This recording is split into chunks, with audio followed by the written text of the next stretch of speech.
ನಾನು ನಿಮ್ಮ ನೆಚ್ಚಿನ ರಮೇಶ್ ಸರ್, ನವೋದಯ ತರಬೇತುದಾರರು ಮತ್ತು ಇಂಗ್ಲಿಷ್ ಉಪನ್ಯಾಸಕರು ಕಾರಟಗಿ. ಪಾಲಕರೇ, ಯಾರೆಲ್ಲ ನನ್ನ ವಿಡಿಯೋಗಳನ್ನು ನೋಡ್ತಾ ಇದ್ದೀರಿ, ಯಾರೆಲ್ಲ ನನ್ನ ಕ್ಲಾಸ್ಗಳನ್ನು ದಿನಾಲೂ ಕೇಳ್ತಾ ಇದ್ದೀರಿ, ಇಷ್ಟವಾದಲ್ಲಿ ನಿಮ್ಮ ಮಕ್ಕಳ ಯಶಸ್ಸಿಗಾಗಿ ಲೈಕ್ ಮಾಡಿ, ಸಬ್ಸ್ಕ್ರೈಬ್ ಮಾಡಿ, ಇನ್ನೊಬ್ಬರಿಗೆ ಶೇರ್ ಮಾಡುವುದರ ಮೂಲಕ ಇನ್ನಷ್ಟು ಕ್ಲಾಸ್ಗಳನ್ನು ಮಾಡಲು ಪ್ರೋತ್ಸಾಹ ನೀಡಿ ಅಂತ ಹೇಳ್ತಾ, ಪಾಲಕರೇ, ನಿಮ್ಮೆಲ್ಲರಿಗೂ ತಿಳಿದಿರುವಂತೆ ಮಕ್ಕಳಿಗೆ ಶಿಕ್ಷಣದ ಜೊತೆಗೆ ಒಂದಿಷ್ಟು ಗುಣಗಳನ್ನು ಕೂಡ ಕಲಿಸ್ಬೇಕು ಅಂತ ಹೇಳಿದ್ದೆ. ಒಂದು ಒಳ್ಳೆಯ ಗುಣಗಳಲ್ಲಿ ಮತ್ತೊಂದು ಒಳ್ಳೆಯ ಗುಣ ಯಾವುದಪ್ಪ ಅಂತಂದ್ರೆ ಕೊಲ್ಯಾಬರೇಟಿವ್ ಮೈಂಡ್ ಅಂತ ಕರಿತೀವಿ. ಕೊಲ್ಯಾಬರೇಟಿವ್ ಮೈಂಡ್ ಅಂತಂದ್ರೆ ಸಹಕಾರ ಮನೋಭಾವನೆ, ಅಂದ್ರೆ ಸಹಕಾರ, ಒಬ್ಬರಿಗೊಬ್ಬರು ಸಹಕಾರ ನೀಡುವುದು ಅಂತ ಕರಿತೀವಿ. ನಿಮ್ಮೆಲ್ಲರಿಗೂ ತಿಳಿದಿರುವಂತೆ ಒಂದು ಚಿಕ್ಕದಾದ ಕತೆ ಗೊತ್ತಿದೆ. ಯಾವುದಪ್ಪ ಅಂತಂದ್ರೆ ಅದು ಮೊಲ ಮತ್ತು ಆಮೆಗೆ ಸಂಬಂಧಪಟ್ಟಿದ್ದು. ಹೌದಾ? ಓಟದ ಸ್ಪರ್ಧೆಯನ್ನ ನೀವು ಕೇಳಿದ್ದೀರಿ ಚಿಕ್ಕವರಿರ್ಬೇಕಾದ್ರೆ. ಆ ಓಟದ ಸ್ಪರ್ಧೆಯಲ್ಲಿ ಆಕ್ಚುಲಿ ಆಮೆ ಫಸ್ಟ್ ಬರುತ್ತೆ. ಮೊಲ ಏನಂತಂದ್ರೆ ನಿಮಗೆ ಗೊತ್ತಿದೆ ಇದೆ ಆ ಸ್ಟೋರಿ. ಆಮೆ ಫಸ್ಟ್ ಬಂದ್ಬಿಡುತ್ತೆ. ಅವಾಗ ಮೊಲ ಏನ್ ಹೇಳುತ್ತೆ ಆಮೆಯನ್ನ, ಆಕ್ಚುಲಿ ನಾನು ಓಟದಲ್ಲಿ ಮುಂದೆ ಇರ್ತೀನಿ ಯಾವಾಗಲೂ, ಆ ಓಟದಲ್ಲಿ ನಾನು ಫಸ್ಟ್ ಬರಬೇಕಿತ್ತು, ಯಾವುದೋ ಒಂದು ತಪ್ಪಾಗಿದೆ, ಈಗ ಮತ್ತೊಂದು ಸ್ಪರ್ಧೆಯನ್ನ ಏರ್ಪಾಟು ಮಾಡೋಣ, ಯಾರು ಫಸ್ಟ್ ಬರ್ತಾರ ನೋಡೋಣ ಅಂದಾಗ ಆಮೆ ಅದಕ್ಕೆ ಒಪ್ಪಿಕೊಳ್ಳುತ್ತೆ. ಆಯ್ತಪ್ಪ, ಇನ್ನೊಂದು ಓಟದ ಸ್ಪರ್ಧೆ ಇಡೋಣ, ಯಾರು ಫಸ್ಟ್ ಬರ್ತಾರ ನೋಡೋಣ ಅಂತಂದು ಮತ್ತೊಂದು ಓಟದ ಸ್ಪರ್ಧೆಯನ್ನ ಇಡುತ್ತೆ. ಮೊಲ ಏನ್ ಮಾಡುತ್ತೆ, ಓಡಲು ಸ್ಟಾರ್ಟ್ ಮಾಡುತ್ತೆ. ಅದ್ರ ಜೊತೆ ಆಮೆನೂ ಕೂಡ ಏನಂತಂದ್ರೆ ಓಡಲು ಸ್ಟಾರ್ಟ್ ಮಾಡುತ್ತೆ. ಓಡ್ತಿರ್ಬೇಕಾತಪ್ಪ ಅಂದ್ರೆ ಮಧ್ಯದಲ್ಲಿ ಏನಂತಂದ್ರೆ ಒಂದು ಚಿಕ್ಕದಾದ ನದಿ ಬಂದ್ಬಿಡುತ್ತೆ. ನದಿ ಬಂದಾಗ ಏನಂದ್ರೆ ನಿಮ್ಗೆಲ್ಲರಿಗೂ ಗೊತ್ತಿರುವಂತೆ ಮೊಲಕ್ಕೆ ಈಜು ಬರೋದಿಲ್ಲ. ನದಿಯಲ್ಲಿ ಹಾರಿದ್ರೆ ಏನಾಗುತ್ತೆ ಅಂತಂದ್ರೆ ಮೊಲ ಮುಳುಗಿ ಬಿಡುತ್ತೆ. ಅವಾಗ ಏನಂತಂದ್ರೆ ಮೊಲನಿಗೆ ಏನಾಗುತ್ತೆ, ಟೆನ್ಷನ್ ಆಗುತ್ತೆ. ಹೌದಾ? ಆ ಕಡೆ ಈ ಕಡೆ ಓಡಾಡ್ತಾನೆ, ಇಲ್ಲಾದ್ರೂ ದಾರಿ ಅಂತಂದು ಹುಡುಕ್ತಾ ಇರ್ತಾನೆ, ಎಲ್ಲೂ ದಾರಿ ಸಿಗಲ್ಲ. ಅವಾಗ ನಿಧಾನವಾಗಿ ಯಾರೋ ಆಮೆಯನ್ನ ಹೋಗ್ತಾನೆ. ಮೊಲನನ್ನ ಕೇಳ್ತಾನೆ, ಯಾಕಪ್ಪ ಈ ರೀತಿ ಓಡಾಡಕ್ ಬಂದ್ಬಿಟ್ಟಿದ್ಯಾ, ಆ ಕಡೆ ಈ ಕಡೆ ಯಾಕೆ ಟೆನ್ಷನ್ ಆಗಿದೆ ಅಂತ ಕೇಳ್ತಾನ.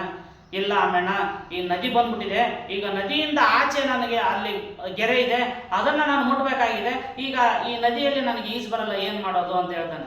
ಅವಾಗ ಆಮೆ ಏನ್ ಹೇಳ್ತಾನೆ, ಯಾಕಪ್ಪ ಚಿಂತೆ ಮಾಡ್ತೀಗಳಿಯಾ, ನನಗೆ ಈಜು ಬರುತ್ತೆ, ನೀನೇನ್ ಮಾಡು, ನನ್ನ ಮೇಲೆ ಕೂತ್ಕೋ, ನನ್ನ ಹೆಗಲ ಮೇಲೆ ಕುಂದ್ರು, ನಾನು ಈಜಿ ನೀನೇನ್ ಮಾಡ್ತೀನಿ, ದಡ ಸೇರ್ತೀನಿ, ದಡ ಸೇರಿದ ಮೇಲೆ ನೀನು ಮತ್ತೆ ಓಡಕ್ಕೆ ಸ್ಟಾರ್ಟ್ ಮಾಡು ಅಂತ ಹೇಳುತ್ತೆ. ಅವಾಗ ಆಮೆಯನ್ನ ಹೇಳಿದಂತೆ ಆಮೆ ತನ್ನ ಹೆಗಲ ಮೇಲೆ ಕುಂದಿರಿಸಿಕೊಂಡು ಈಜುತ್ತಾ ನದಿಯನ್ನ ದಾಟಿಸ್ತಾನೆ. ಮೊಲ ಮತ್ತು ಯಾವುದು ಆಮೆ ನದಿಯನ್ನ ದಾಟ್ತಾರೆ. ಅವಾಗ ಆಯ್ತಪ್ಪ, ನೀನು ಈಗ ಓಡು, ನಾ ಬರ್ತೀನಿ ನಿಧಾನವಾಗಿ ಅನ್ನಂತ ಹೇಳ್ತಾರೆ. ನೋಡಪ್ಪ, ನಾನು ವೇಗವಾಗಿ ಓಡ್ಬಿಟ್ರೆ ನಾನು ಈಗ ನಾ ಮುಟ್ಟಿಬಿಡ್ತೀನಿ, ಮತ್ತೆ ನೀನು ಯಾವಾಗ ಬರ್ತೀಯ ಅಂತ. ನಾನು ನಿಧಾನವಾಗಿ ಗೊತ್ತಿದ್ದೀನಪ್ಪ, ನನಗೆ ಅಷ್ಟು ಓಡಕ್ಕಾಗಲ್ಲ, ನಿಧಾನವಾಗಿ ಬರ್ತೀನಿ ನಡಿ ಅಂತ. ಇಲ್ಲ, ನೀನು ನದಿಯನ್ನ ನನಗೆ ಈಜು ಬರಲಿಲ್ಲ ಅಂದ್ರೆ ನದಿಯನ್ನ ದಾಟಿಸಿದ್ದೀರಿ, ಹೌದಾ? ನಿನಗೆ ವೇಗವಾಗಿ ಓಡಕ್ ಬರಲ್ಲ ಅಂದ್ರೆ ಏನ್ ಮಾಡು, ನೀನು ನನ್ನ ಹೆಗಲ ಮೇಲೆ ಕುಂದ್ರು ಅಂತಂದು ಆಮೆ ಮೊಲ ಆಮೆಗೆ ಹೇಳುತ್ತೆ. ಅವಾಗ ಮೊಲ ತನ್ನ ಹೆಗಲ ಮೇಲೆ ಆಮೆಯನ್ನು ಕುಂಚ್ಕೊಂಡು ಓಡಲು ಸ್ಟಾರ್ಟ್ ಮಾಡುತ್ತೆ. ಇನ್ನೇನು ಗುರಿ ಅಂದ್ರೆ ಗೆರೆ ಇದೆ, ಇನ್ನೊಂದು ಸ್ವಲ್ಪ ಒಂದು 4 ಹೆಜ್ಜೆ ಇಟ್ಟರೆ ಗೆರೆ ರೀಚ್ ಆಗ್ತೀವಿ, ಗೋಲನ್ನ ರೀಚ್ ಆಗ್ತೀವಿ ಅನ್ನೋದ್ರೊಳಗ ಏನ್ ಹೇಳ್ತಾನೆ, ಆಮೆ ಏನ್ ಹೇಳ್ತಾನೆ, ನನ್ನ ಇಳಿಸಪ್ಪ, ನೀನು ವೇಗವಾಗಿ ಓಡ್ತಿದ್ಯಲ್ಲ, ನೀನು ಫಸ್ಟ್ ಹೋಗ್ಬಿಡು, ನಾನು ಬರ್ತೀನಿ ಮೆಲ್ಲಗ ಅಂತ. ಇಲ್ಲ, ಆ ರೀತಿ ಅಲ್ಲ, ನಾನು ಎಷ್ಟೇ ವೇಗವಾಗಿ ಓಡ್ಬೋದು, ಆದ್ರೆ ನೀನು ನನಗೆ ಸಹಾಯ ಮಾಡಿದೀಯಾ, ನದಿಯನ್ನ ದಾಟಿಸಿದೀಯಾ ಅನ್ನತ್ತೆ. ಅಲ್ಲಪ್ಪ, ನನಗೆ ಓಡಕ್ ಬರೋಲ್ಲ ಅಂತಂದು ನೀನು ಕೂಡ ಹೆಗಲ ಮೇಲೆ ಹಚ್ಕೊಂಡ್ ಬಂದಿದ್ದೀ, ನೀನು ಫಸ್ಟ್ ಹೋಗ್ಬೇಕು ಅಂತ. ಇಲ್ಲ ಆಮೇನ, ನೀನು ಫಸ್ಟ್ ಹೋಗು, ನೀನು ಫಸ್ಟ್ ಬರ್ಬೇಕು, ಹೋಗು ನೀನು ಅಂತ ಹೇಳ್ತೇನೆ. ಇಲ್ಲ, ಇಬ್ರು ಕೂಡ ಏನ್ ಮಾಡೋಣ, ಗೆರೆಯನ್ನ ಒಟ್ಟಿಗೆ ಮುಟ್ಟೋಣ ಅಂತ ಹೇಳುತ್ತೆ. ಅವಾಗ ಏನ್ ಮಾಡ್ತಾರೆ, ಮೊಲ ಮತ್ತು ಆಮೆ ಒಟ್ಟಿಗೆ ಏನಂತಂದ್ರೆ ಆ ಗುರಿಯನ್ನ ಮುಟ್ತಾರೆ. ನೋಡಿ ಪಾಲಕರೇ, ಈ ರೀತಿಯಾದ ಒಂದು ಸಹಕಾರ ಮನೋಭಾವನೆಯನ್ನು ನಾವು ಮಕ್ಕಳಲ್ಲಿ ಮೂಡಿಸಿದ್ದೇ ಆತಪ್ಪ ಅಂತಂದ್ರೆ they can achieve something in this world ಅನ್ನೋದ್ರಲ್ಲಿ ಯಾವುದೇ ಸಂದೇಹವಿಲ್ಲ. ಹಾಗಾಗಿ ಏನಂತಂದ್ರೆ ಇಲ್ಲಿ ಮಕ್ಕಳಿಗೆ ಪಾಲಕರು ಆಗಿರ್ಬೋದು, ಶಿಕ್ಷಕರಾಗಿರ್ಬೋದು, ಇಂತಹ ಒಂದು ಸದ್ಗುಣಗಳನ್ನು ಮಕ್ಕಳಿಗೆ ನಾವು ಕೊಡಬೇಕಾಗುತ್ತೆ ಶಿಕ್ಷಣದ ಜೊತೆ. ನೋಡಿ, ಇವತ್ತು ನಾನು ಮತ್ತೊಂದು ಇಂಪಾರ್ಟೆಂಟ್ ಆದ ಒಂದು ಚಾಪ್ಟರ್ ಅನ್ನು ತಂದಿದ್ದೀನಿ. ಅದು ಯಾವುದಂದ್ರೆ ಸಫಿಕ್ಸಸ್ ಅಂತಂದ್ರೆ ಏನು, ಅಂತ್ಯ ಪ್ರತ್ಯಯಗಳು ಅಂತ ಕರಿತೀವಿ. Already yesterday we have studied ಏನಂತಂದ್ರೆ ವಿ ಸ್ಟಡಿಡ್ ಎಸ್ಟರ್ಡೇ ಯಾವುದು ಪ್ರಿಫಿಕ್ಸಸ್. ಪ್ರಿಫಿಕ್ಸಸ್ ಅಂತಂದ್ರೆ ಏನು? ಪೂರ್ವ ಪ್ರತ್ಯಯಗಳು. ಸಫಿಕ್ಸಸ್ ಅಂತಂದ್ರೆ ಏನು? ಅಂತ್ಯ ಪ್ರತ್ಯಯಗಳು. ಅಂದ್ರೆ ಒಂದು ಶಬ್ದದ ಕೊನೆಯಲ್ಲಿ ಬಳಸಬಹುದಾದಂತಹ ಪ್ರತ್ಯಯಗಳಿಗೆ ಏನಂತ ಕರಿತೀವಿ ನಾವು? ಸಫಿಕ್ಸಸ್ ಎನ್ನುತ್ತೇವೆ. ಉದಾಹರಣೆಯಾಗಿ ನಾನು ಬರ್ತಿದ್ದೆ ನೋಡ್ರಿ, ಇಲ್ಲಿ ಏಬಲ್ ಅಂತ ಇದೆ, ಲೆಸ್ ಅಂತ ಇದೆ, ಫುಲ್ ಅಂತ ಇದೆ, ನೆಕ್ಸ್ಟ್ ಆರ್ ಅಂತ ಇದೆ. ಹೌದಾ? ನೋಡ್ರಿ, ಏಬಲ್ ಅಂದ್ರೆ ಏನು? ಈಸ್ ಏಬಲ್ ಟು ಅಂದ್ರೆ ಏನು? ಸಾಧ್ಯವಾಗುವುದು. ನೆಕ್ಸ್ಟ್ ಲೆಸ್ ಅಂತಂದ್ರೆ ಏನು? ಇಲ್ಲದಿರುವುದು. ಫುಲ್ ಅಂತಂದ್ರೆ ಏನು? ಪೂರ್ಣವಾಗಿ. ನೆಕ್ಸ್ಟ್ ಆರ್ ಅಂತಂದ್ರೆ ಏನು? ಸಾಮರ್ಥ್ಯ ಅಥವಾ ಒನ್ ಹೂ ಕ್ಯಾನ್ ಅಂದ್ರೆ ಸಾಮರ್ಥ್ಯ ಅಂತ ಕರಿತೀವಿ ಅದಕ್ಕೆ ಕನ್ನಡದಲ್ಲಿ.